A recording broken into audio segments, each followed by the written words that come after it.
While I may have had fun making videos for kids with these toys, today I want to talk about the worst Power Ranger toy line.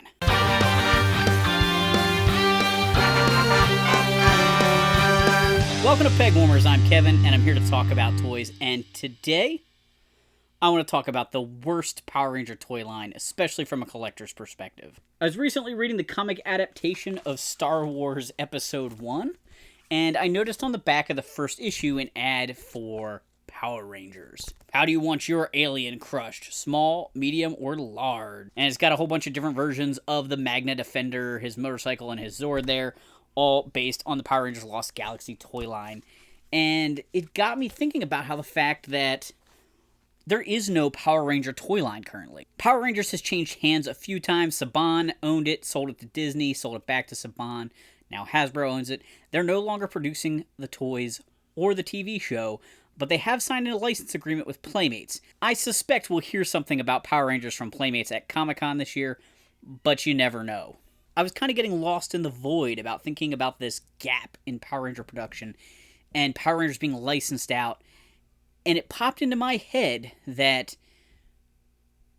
at one point in time, Power Rangers were licensed to Mega Bloks, and they were terrible. There were some Power Rangers Samurai Mega Bloks toys, very similar probably in construction to all of these, but I found out about them during Power Rangers Mega Force, which was sort of when I got back into Power Rangers, and these cutesy little mini figures of the Mega Force Rangers worked decently well. They actually had like accurate sculpts of their blaster. They had decent artwork on their helmets. The helmets came off just to reveal like a masked head, which is generic but works.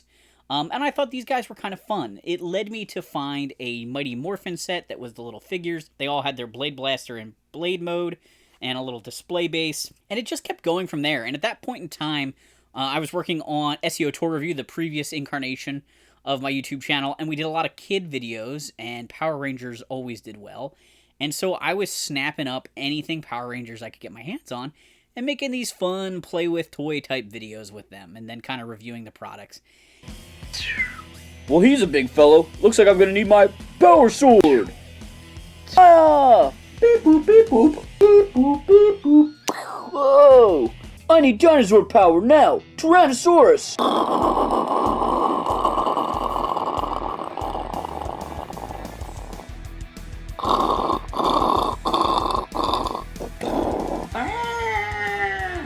Ah! Yeah.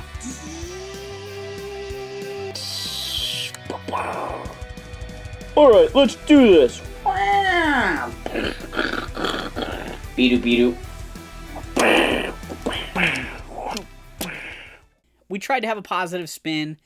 I haven't rewatched those videos, so I don't know how truthful I was about them when I kind of think about it. They were fun, but they're also crap.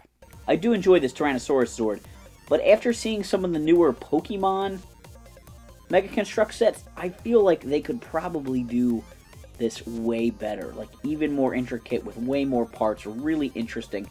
I'm not sure if these were aimed at a little bit younger audience than those Pokemon ones, and that's why they went with the clunkier bricks, but I would love to see more detailed minifigures and more detailed sets from Mega Construx at some point. I would love a couple Mega Construx monsters that were big, like these Zords. So the Mega Force Mini Bloks, guys, are kind of fun. Each one's unique by paint, mostly, only. But then you do have Robo Knight, who is probably the most unique, having a chest armor and a helmet and a weapon.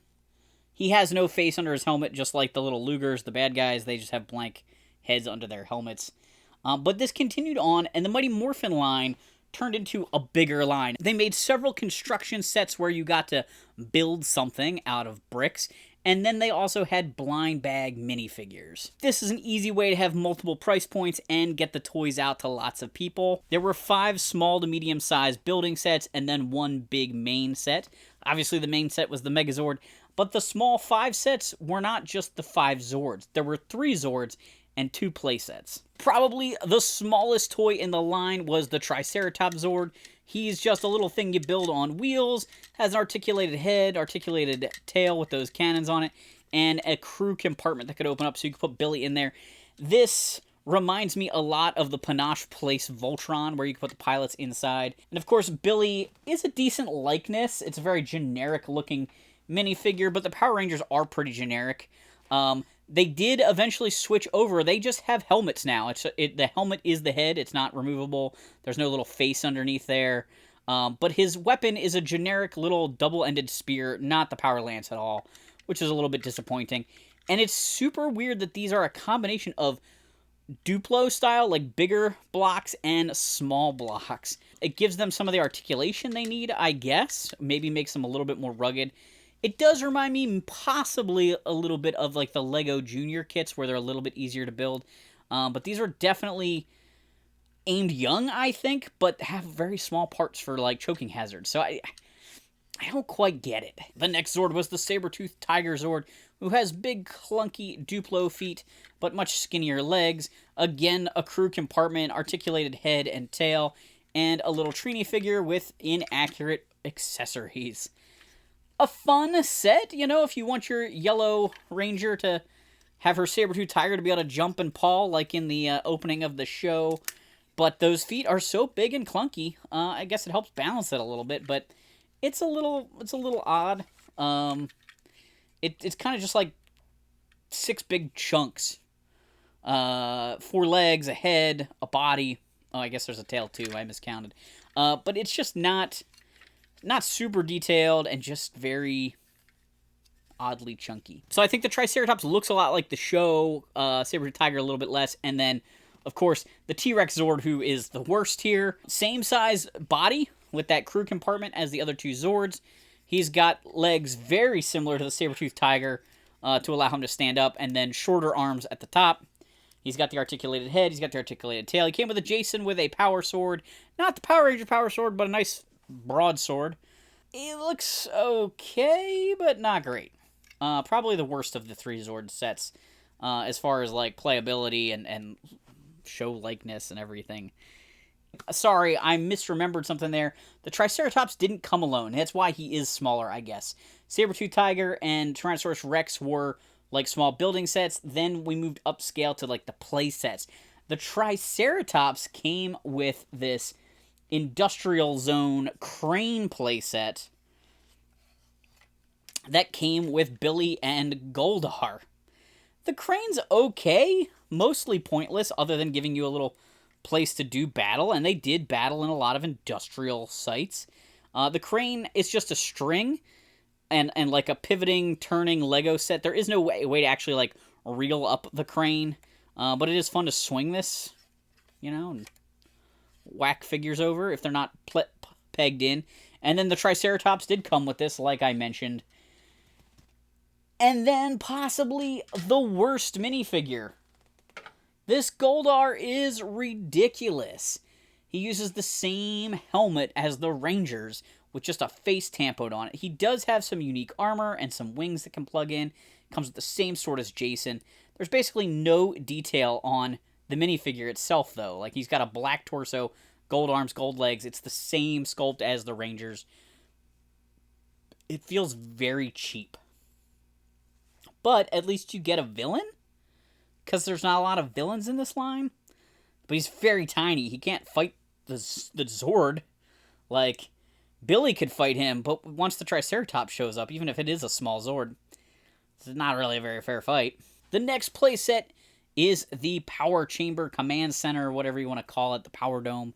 And I love this set because I love the goofy Zordon in a tube, you know, literally a Lego tube with his face tampered on it. It's not a bad likeness. I've seen worse Zordons. You ever play the 3D board game from the 90s? That's Zordon, man. He's having a good day that day. So the Power Dome playset has Alpha's little console. It has the tube for Zordon. It has these little moisture evaporator things on the side. And then a spider-webby looking springboard. What's that for? Well, there's a little story to this set. It's a little fun adventure to have. Alpha's working in the base. Ay, Zordon! The computers are picking up an intruder. Oh no, a putty appears And then, luckily, Zack the Black Ranger, because his Mastodon Zord didn't get its own release, he comes here and boing! You can springboard him in to Power Axe with Super Generic Axe, double-sided Battle Axe, the Putty. Yay! You did it! Great job, Rangers! Blah, blah, blah. You know, it is goofy. It's kind of ridiculous. It might be my favorite set. I think the best thing about it is that Alpha's head is made up of some bricks. He doesn't have like a traditional minifigure head. And that actually shows some ingenuity in the build, because most of these sets just don't have anything unique going on. It's like they have just sort of a system of doing joints, and they slap a head on it, or they slap the same foot on it. All the characters, the Putty, the Rangers, Goldar, they're all the same minifigure. So to have Alpha at least have his little flying saucer head be made up of some bricks that peg on there, that's kind of cool. Something different. And, you know, the power chamber is the command center is a really important part of Power Ranger lore. So now, we've got Jason, Billy, Trini, and Zack, but no Kimberly. And what about the most popular Ranger, Tommy? Plus, we only have a Putty and Goldar. What else is there? Well, there were blind bags. I swear I had Lord Zed from this set, but I could not find him.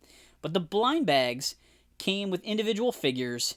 They were really hard to snap together, though. It's almost impossible to put the legs on these guys without, like, just destroying your thumbs. That hip connection is tough. But there were translucent Jasons with his power sword. Super cool. Kimberly with her generic power bow. At least we're getting her. No skirt. We've got Green Ranger Tommy with a generic bad guy looking dagger. And no dragon shield. And then we've got White Ranger Tommy, who has his armor tampoed on, and he comes with some sort of fantasy sword instead of Saba. I believe Zed came with a fairly accurate staff. I'm pretty sure at one point in time I had a Lego Power Ranger Samurai figure in my collection that I got in some odd way.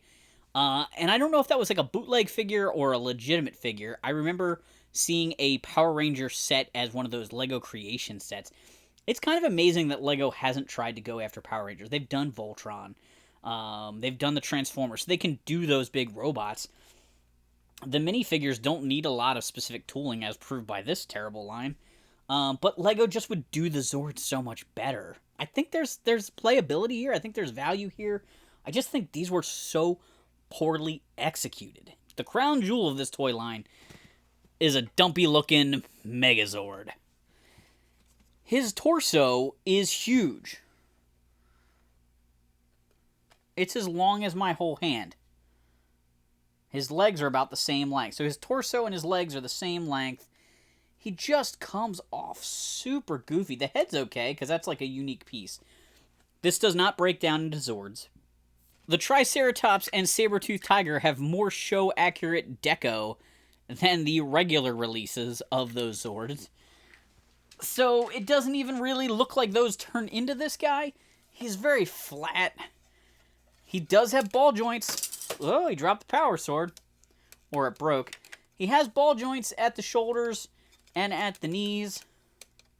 He's got a little articulation point at the wrists.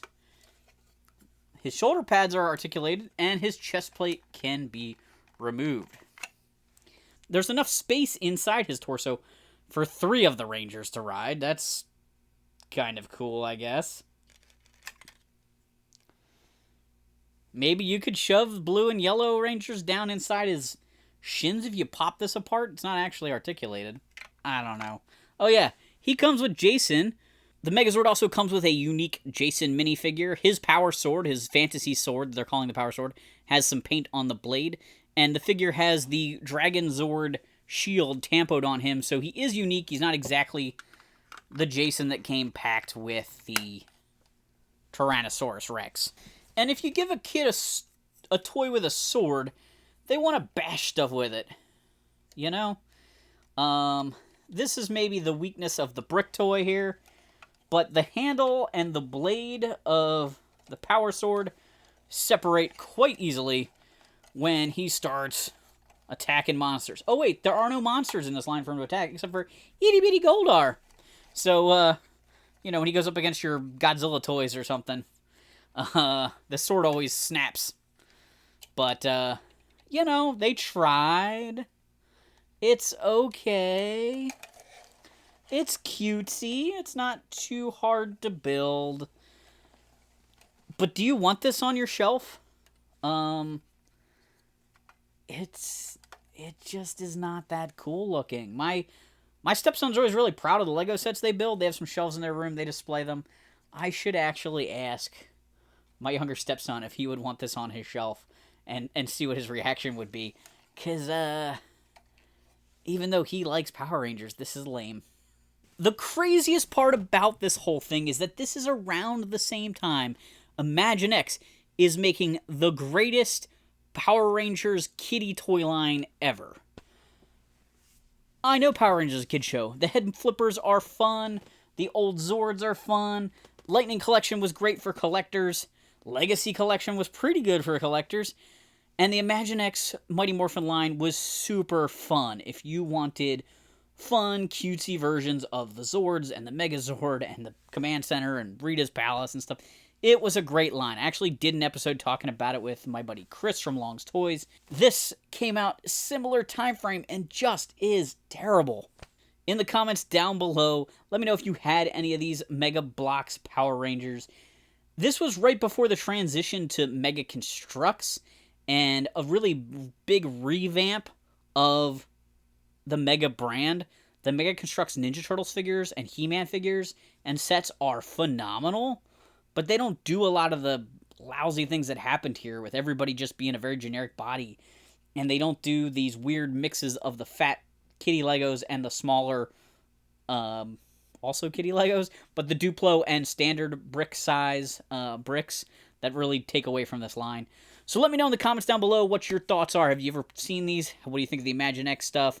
What is a very fun, playable way for kids to get Power Rangers that isn't outrageously expensive with buying giant Zords or collector product?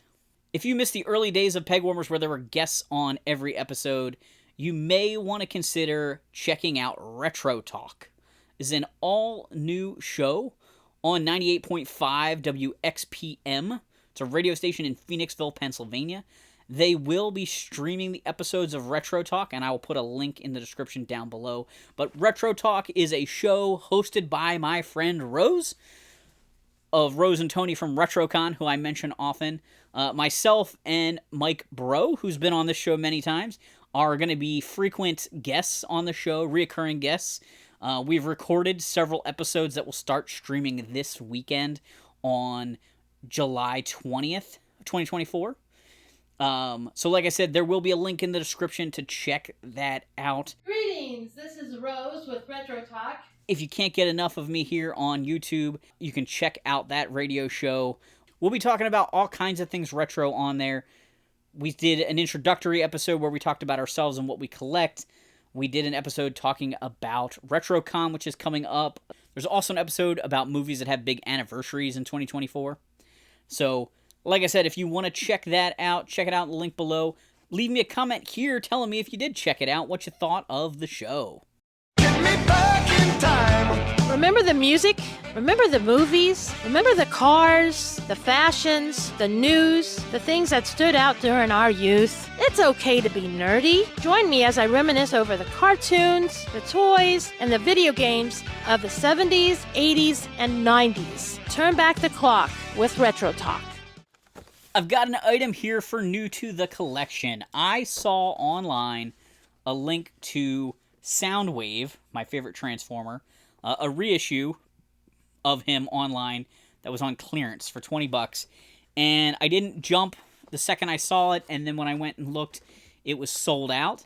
Then I started seeing ads for Blaster, and I decided to jump on it and get a Blaster. So this is the 40 Years Transformers More Than Meets the Eye figure. It's Autobot Blaster with Steeljaw. Now, I have a vintage Blaster. He is incomplete. I think he's missing a toe.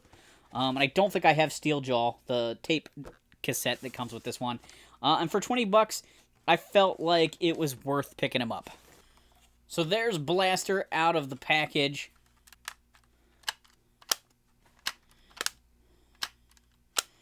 door works great because he's brand new. And I should be able to make him transform. If I can remember how to do it.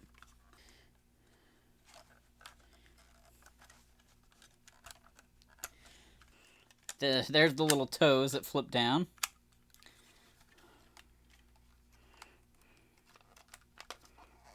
And the head flips up and spins around.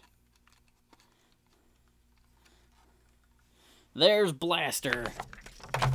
In robot form, he's a pretty tall Transformer. Now, I believe the vintage one had a black Blaster here. This one's dark gray. But it still looks pretty good, and that's, you know, kind of nice if they're going to do reissues that they don't make him exactly 100% perfectly the same, because that's a little disappointing for the vintage collectors. If I eject his body there, I should be able to drop the tape inside. No? There we go. I thought that was the coolest thing, that you could actually eject the little tapes from Soundwave and Blaster. And that was a big part of the reason why I loved Soundwave so much as a kid.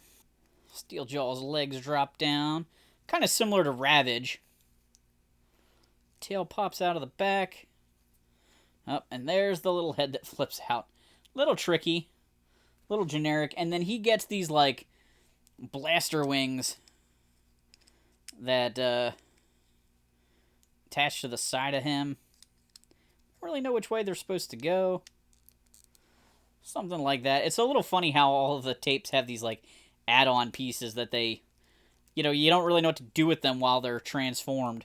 It'd be kind of cool if they hooked onto Blaster. Maybe they do. I don't think they do, because, like, Soundwave you didn't have anywhere to go with all of the clip-on stuff for his little tape guys. But it does make the tape look a little bit more substantial, because they're very flat. The humanoid guys like Rumble and Frenzy, I always thought looked a little bit more substantial, and even like the birds, whereas like a lot of the mammals that just sort of were flat, the rhino and the lion and stuff, they looked a little generic. Even though I have a almost complete G1 version, I thought it was worth $20 to pick up a new version. I do have a boxed reissue of Soundwave from a while ago, maybe 10 years ago, but I just always left it boxed because it looks so nice, and it was pretty expensive, I feel like. So that was the reason why I was like, oh, I don't need it, but I should get it because it'd be fun to have a really nice one out of the package. I have a vintage Soundwave also, but his chest mechanism isn't quite right. His like plate falls off when you start messing with it. I do like him because he's original, but because I'm not a huge Transformer collector, I don't really mind having the reissue in my collection. You know, I really only have a small handful of Transformers.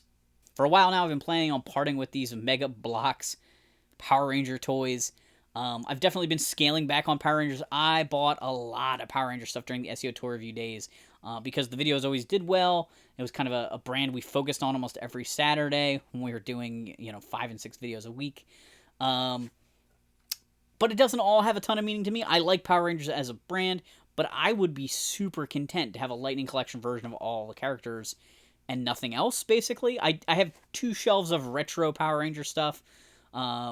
Good guys, 2 shelves of retro Power Ranger bad guys, I guess, and then a handful of shelves of Lightning Collection.